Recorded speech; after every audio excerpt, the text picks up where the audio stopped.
Welcome everyone to today's video. A viewer of the channel had a great idea for a couple of videos, one being a top 25 PSVR2 games, which I'll try my best to get that done. However, another idea he had was the top 5 most played PSVR2 games on my profile, so today I'm going over those.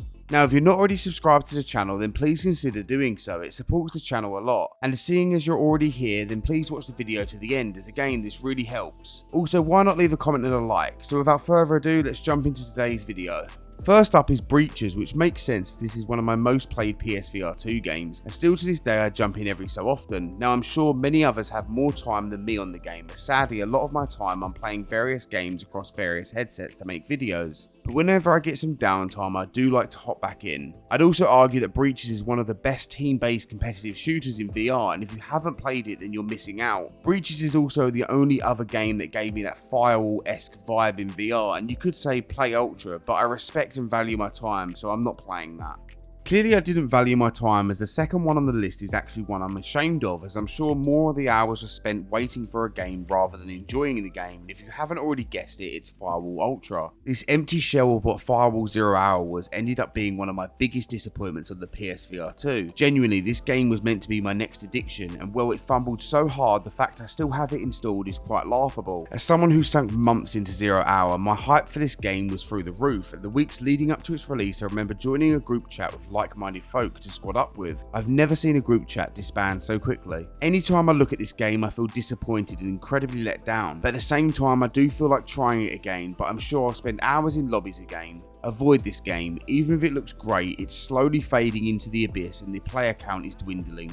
The third game on the list is Crossfire Sierra Squad, and I'm glad this one is on my top 5 most played PSVR2 games, because it's one I genuinely still have a great time with, and I'm sure these hours will go up as I keep jumping into the game at times. I'm still trying to chip away at the co-op so I can get that platinum trophy, but again, as my time is somewhat limited to stick to one game, it means it's been on the back burner for some time. But I'm not mad about that. I really do look forward to when I have time to sink into it. At the same time, I do wish they would bring more content to the game, as it's brought me many hours of fun.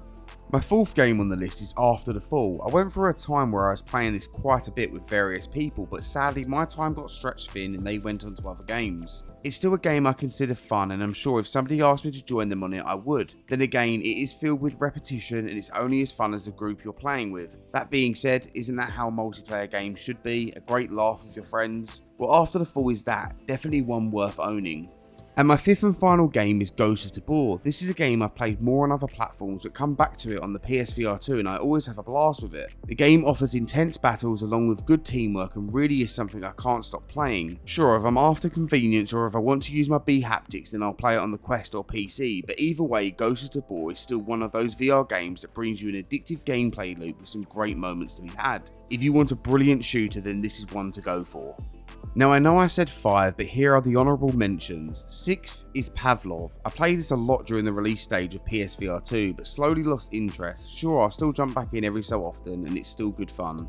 7th, WoW, a non-shooter game. Walkabout Minigolf, a game I'm terrible at, but still have a blast every single time. And at 8th is Arizona Sunshine Remake. This is a game I played 3 times through, once in solo and twice in co-op, and it's such a fantastic remake. And 9th is Barbaria. I really got addicted to this game, and at one point I kept jumping in every day. It started to really stagger my productivity, so I had to put it on the back burner. Either way, this game deserves every sow, it's great. And 10th is Legendary Tales. I had a good time with this game, but slowly lost all interest when I started playing games of a similar nature that I preferred. Overall, it's still a decent game. So there we have it, my top 5 most played PSVR 2 games, followed by 5 more just for the fun of it. Now, I'm not going to go into the hours I've sunk into each game, as in terms of how many hours that can be sunk into a game, they're not over the top. But I spread my time between 3 different VR platforms, playing so many different games, and I wouldn't change that. But it does sadly mean I don't always have time to play just one game and enjoy it. Well, that's what the holidays are for. Anyways, if you've enjoyed this video, then make sure to stick around. I'll see you all on the next one. Take it easy and have a great day.